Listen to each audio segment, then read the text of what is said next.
환난과 어려움을 겪게 되어진다라고 하는 것을 우리가 말씀을 나누었습니다. 하나님은 우리가 생각하는 것보다 우리를 훨씬 사랑하시는 분이세요. 우리의 상상 이상으로 하나님은 우리를 사랑하시는 분이십니다. 그런 우리가 참된 믿음을 갖고 살아갈 수 있도록 때로는 전쟁도 일으키시고 재앙도 내리시고 기근과 질병도 일으키시고 그래서 우리가 바른 믿음을 갖게 되어진다면 거의 재기불능한 상태에서도 하나님은 우리를 회복시키시는 그런 분이십니다. 여러분, 전쟁이 난다는 것은 굉장히 무서운 일입니다. 전쟁이 나면 법이나 무슨 인권이나 이런 것이 아무런 소용이 없습니다. 이유 없이 가족이 헤어져야 되고 노예로 잡혀가게 되어지고 또 전쟁은 인간을 참으로 비참하게 또 비극적으로 만드는 것입니다. 전쟁은 인간에게 일어날 수 있는 최고의 악이다라고 할 수 있습니다.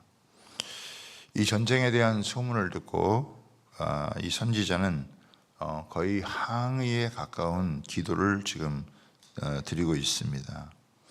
여기 보면은 계속 나오는 말이 어찌하여 라는 말이 나오죠.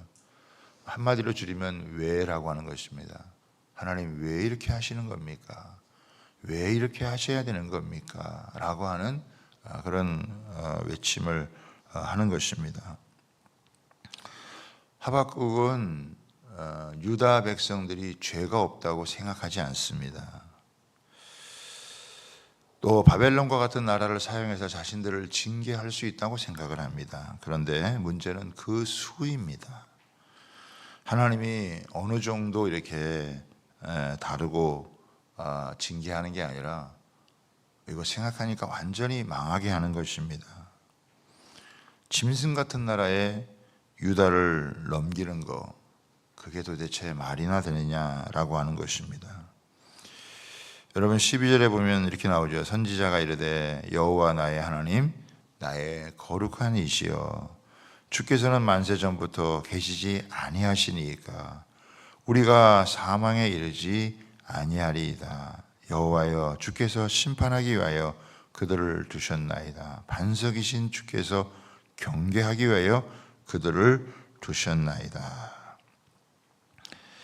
여러분, 악한 것을 생각할 수 없는 거룩한 하나님이신데 이런 무지막지한 깡패 같은 그런 나라, 이 바벨론을 들어서 유다를 비롯한 수많은 나라들을 살육하게 하고 짓밟고 파멸시키는 것이 그게 괜찮은 것입니까?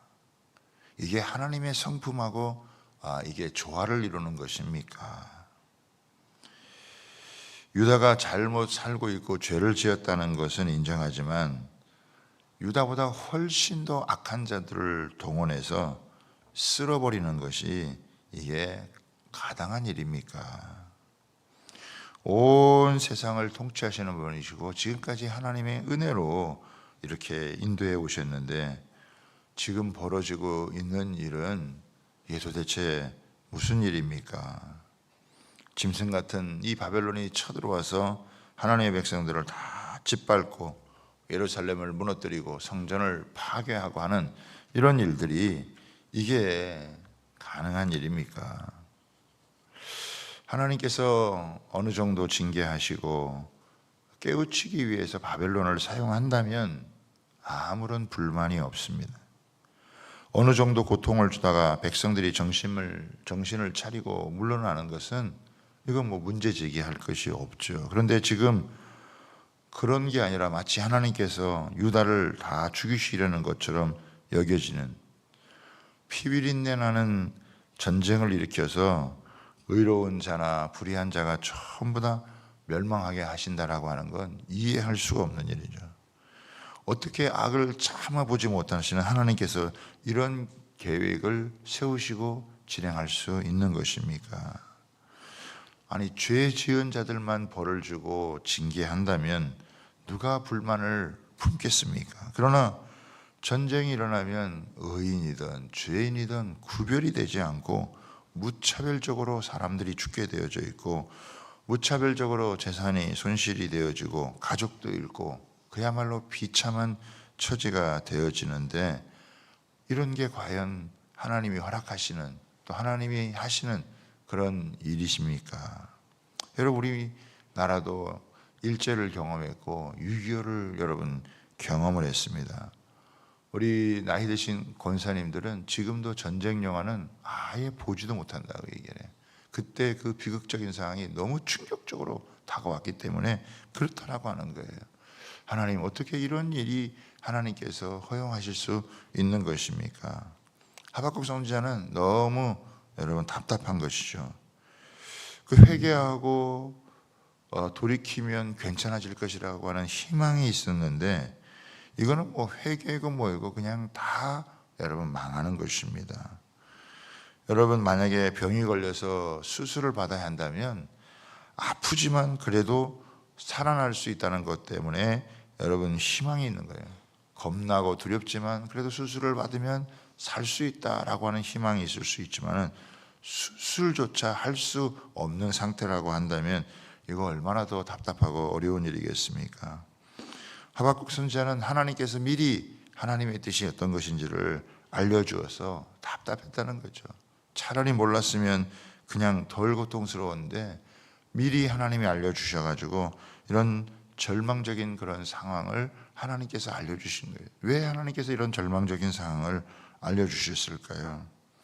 이런 절망이 다가올 때 그것을 이길 수 있는 믿음이 너한테는 있느냐?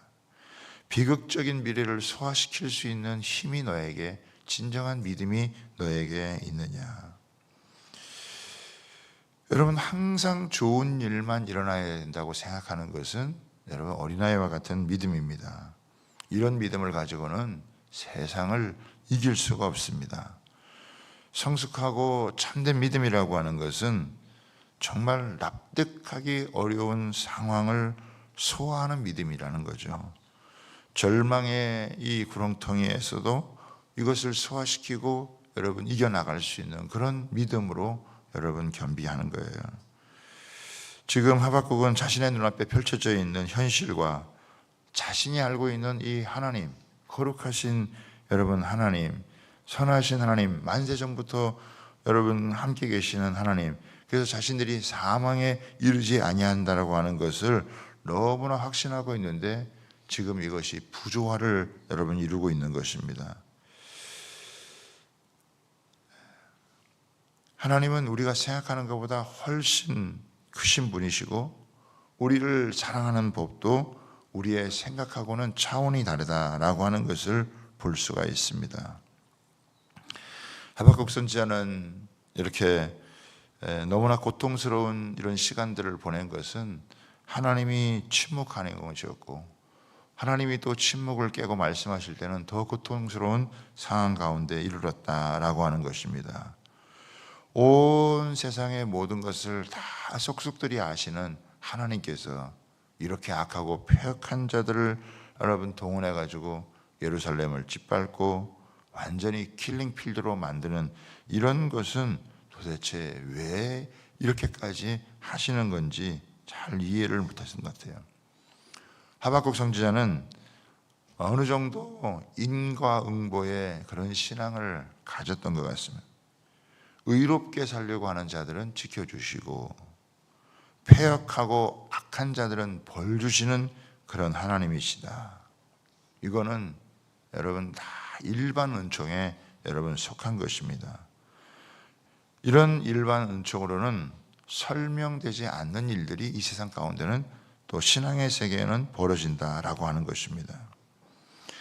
악한 자들이 권력을 차지하고 자기보다 의로운 자들을 짓밟고 여러분 형통하는 것, 온 세상이 여러분 혼란에 빠지고 어두워진 그런 모습, 어떻게 이렇게 무섭고 끔찍한 일들이 벌어지는데 하나님은 가만히 계시고 또 하나님은 이런 악한 자들을 동원해서 역사하신다라고 하는 것이 이게 도대체 이해가 되지 않는, 어떻게 이런 일을 하나님이 주도하실 수 있는 것입니까?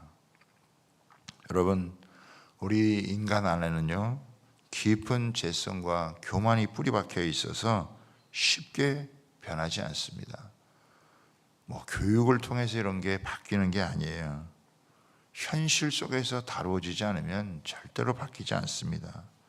우리 속에는 무서운 죄가 깊이 뿌리박고 있어요. 고난을 거치지 않으면 절대로 바뀌지 않을 수 있는 그런 모습이 있다라고 하는 거예요. 여러분, 남들보다 좀 덜 악하다고 해서 심판을 면할 수 있는 것이 아니다라고 하는 거예요. 하나님은 인간의 죄를요 철저하게 여러분 다루시는 분이세요. 우리가 십자가만을 보더라도 그런 모습을 보게 되잖아요. 하나님은 세상을 다 뒤집어서라도 제대로 된 신앙과 믿음을 심기 원하시고 세상의 헛된 욕망과 기대에 속지 않고 진정한 여러분 믿음으로 사람을 세워가기를 원하신다라고 하는 것입니다. 하박국이 여기 보면은 반석이라는 말이 나오죠. 이것은 하나님을 의지하고 섬기면 절대 망하지 않는다는 확신의 여러분 표현이에요. 그런데 유다의 반석이신 하나님이 왜 유다를 망하게 하시느냐? 여러분, 하박국이 놓친 건 뭐냐면 망하고 끝장나는 게 아니다라고 하는 것입니다. 고난당하고 환난을 당하지만 그게 인생의 끝은 아니다. 여러분, 인생 밑바닥에 확 떨어지면은 그게 인생 끝장나는 것처럼 보이지만은 그러나 막상 떨어져 보면 그게 때로는 견딜만 하기도 하고 또 심지어는 그 가운데서도 여러분 알지 못하는 큰 유익도 있다라고 하는 것입니다. 하나님의 백성들이 고난받을수록 순수해지고 또 정결해진다라고 하는 거예요. 환난 속에서 새롭게 제대로 정신을 차리게 되어진다라고 하는 것입니다. 하나님의 백성들에게 완전한 절망이라는 것은 있을 수가 없다는 거예요. 사실 바벨론의 포로 생활이 이스라엘의 타락한 생활보다는 훨씬 더 나을 수 있다라고 하는 것이죠. 포로로 잡혀간 곳에서 진짜 반석이신 하나님을 여러분 만나게 되어진 것입니다. 여러분, 하박국 선지자는 처음에는 그토록 잔인한 바벨론의 손에 자신들을 넘긴 것에 여러분 항의를 하게 되어진 거예요. 14절을 보십시오. 주께서 어찌하여 사람으로 바다에 어족 같게 하시며 주권자 없는 곤충 같게 하시나이까. 바벨론이 얼마나 여러분 잔인했으면 여러분 하박국이 이토록 가슴을 치면서 답답했겠습니까? 바벨론 사람들은 사람을 사람 취급하지 않습니까? 물고기와 곤충 취급을 한다는 거예요. 물고기 수백 마리를 죽였다고 해가지고 무슨 가슴 아파하겠습니까? 곤충을 수천 마리를 잡았다고 해가지고 여러분 그것을 불쌍히 여기겠습니까? 여러분, 바벨론은 사람들을 이렇게 물고기나 곤충처럼 잡아 죽이는 그런 자들이었습니다.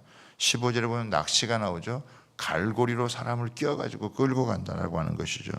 투망을 쳐가지고 사람들을 싹쓸이 하는 것처럼 사람들이 아예 씨를 말리는 그런 족속입니다. 양심, 그럼 가책, 여러분 불쌍히 여기는 게 하나도 없습니다. 어부들이 제사를 지난 후에 고기를 잡아 풍어제를 드리고 난 다음에 자기들이 고기를 왕창 잡기를 소원하는 것처럼 그렇게 바벨론 사람들은 사람들을 다 잡아서 끌고 간다라고 하는 것입니다. 참 무서운 여러분 일이 벌어지는 것이죠. 여러분, 하나님께서 어쩌면 이들에게 매를 내시는 거거든요. 왜 하나님께서 이스라엘에게 이런 유다에게 이런 매를 내시는 걸까? 여러분, 이런 매를 피하는 방법은 여러분 뭐겠습니까? 이것은 하나님의 말씀을 듣고 제대로 잘 여러분 순종해 가는 것입니다. 매를 맞기 전에 스스로 하나님 앞에서 복종할 수 있으면 여러분 매를 여러분 맞지 않을 수도 있고 또 매를 맞아도 이렇게 심각하게 가지는 않는 거예요. 근데 이스라엘 백성들은 계속 매를 벌었어요. 하나님으로부터 계속해서 경고를 수없이 들었고 그 모든 경고를 저버리게 되어지고 심지어는 선지자를 죽이고 하나님 주신 말씀을 불에 태워버리고 수 없는 우상들을 섬기고 겉으로는 하나님 섬긴다고 했지만 그 속에서는 세상 것들이 꽉 차 있어서 완전히 하나님께서 이걸 가만두실 수 없는 그런 상황이 되었다라고 하는 것입니다. 우리 신앙생활은 겉껍데기만을 세워가는 게 아닙니다. 우리의 속사람이 변화되고 여러분 새로워지는 것이 신앙생활이다라고 하는 것입니다. 우리는요, 겉으로는 진실을 말해도 속으로는 얼마든지 거짓될 수 있고, 가장 겸손해 보이는 사람도 속으로는 얼마나 무서운 교만이 여러분 있을 수 있는지 모릅니다. 사람 속에 무슨 선한 게 있습니까? 선한 것은 오직 하나님밖에는 없습니다. 하나님은 우리에게 이것을 제대로 알려주기를 원하시고 우리가 진짜 하나님의 사람다운 사람으로 세워져 가기를 원하시는 거예요. 근데 이게 그렇게 쉽지 않다는 거예요. 이게 정말 어려운 일이다라고 하는 것입니다. 그런데 하나님은 이 어려운 일을 우리 안에서 여러분 이루시려고 하시는 분이신다는 거예요. 그래서 때로는 자연의 재앙을 동원하시고 전쟁을 일으키고 재난을 일으키시고 이런 모든 일들이 하나님과 상관없이 여러분 일어나는 일이 하나도 없다라고 하는 것이죠. 여러분 이해되지 않는 이런 상황이 벌어질 때, 내 삶 속에서 또 세상 일들이 이렇게 벌어질 때 그때 하나님이 없다라고 하나님을 부정하지 말고 내 능력과 힘으로 해결되지 않고 이해할 수 없는 일들이 벌어지게 되어질 때 그런 문제를 끌어안고 하나님 앞에 정직하게 나오라. 하나님 도대체 왜 이러는 일이 벌어지는 걸까요? 왜 하나님이 이렇게 하시는 여러분 것일까요? 이렇게 하나님 앞에 여쭤보면서 믿음을 가지고 나아가 보라는 거예요. 그때 하나님께서 우리의 신앙을 한 차원 더 깊은 곳으로, 넓은 곳으로 여러분 우리를 온전히 이끄시게 되어질 줄 믿습니다. 하박국도 호소한 거예요. 하나님 도대체 어째서 이렇게 하시는 겁니까? 도대체 왜 이런 일들을 이렇게 하나님의 성품에 조화되는 하나님이 나를 사랑하신다고 하는데 이게 진짜 사랑받는 게 맞는 것일까요? 여러분 우리는 우리 수준에서 하나님의 사랑을 생각하고 하나님의 은혜를 생각하지만 하나님은 그 정도로 역사하시는 분이 아니시다라고 하는 거예요. 우리를 향한 놀라운 계획을 가지시고 우리를 여러분 하나님 앞에서 온전히 세우기 위해 하신 하나님의 계획이 있고 그렇게 이스라엘이 세워져야 하나님의 구원이 온 세상 가운데 펼쳐진다라고 하는 것을 여러분 우리가 알 수 있어요. 내일은 또 이런 하박국의 호소에 대한 하나님의 응답이 어떻게 또 이루어지는지 그런 이야기를 듣고 어떻게 우리가 또 기도하며 나가야 될지를 여러분 우리가 살펴보도록 하겠습니다. 하여간 우리가 때로는 질문을 끌어안고 문제를 끌어안고 여러분 그 문제 때문에 하나님을 외면하는 게 아니라 그 문제를 끌어안고 하나님 앞에 나아갈 때 진짜 사람들이 알려줄 수 없는 세상의 이치가 아닌 하나님의 진리로 우리를 이끄시고 인도해 주시는 하나님을 깊이 만나게 되어지고 마침내 승리하게 된다라고 하는 것을 우리가 다시 한번 여러분 깊이 경험할 수 있는 은혜가 있게 되기를 주님의 이름으로 부탁하고 축복합니다.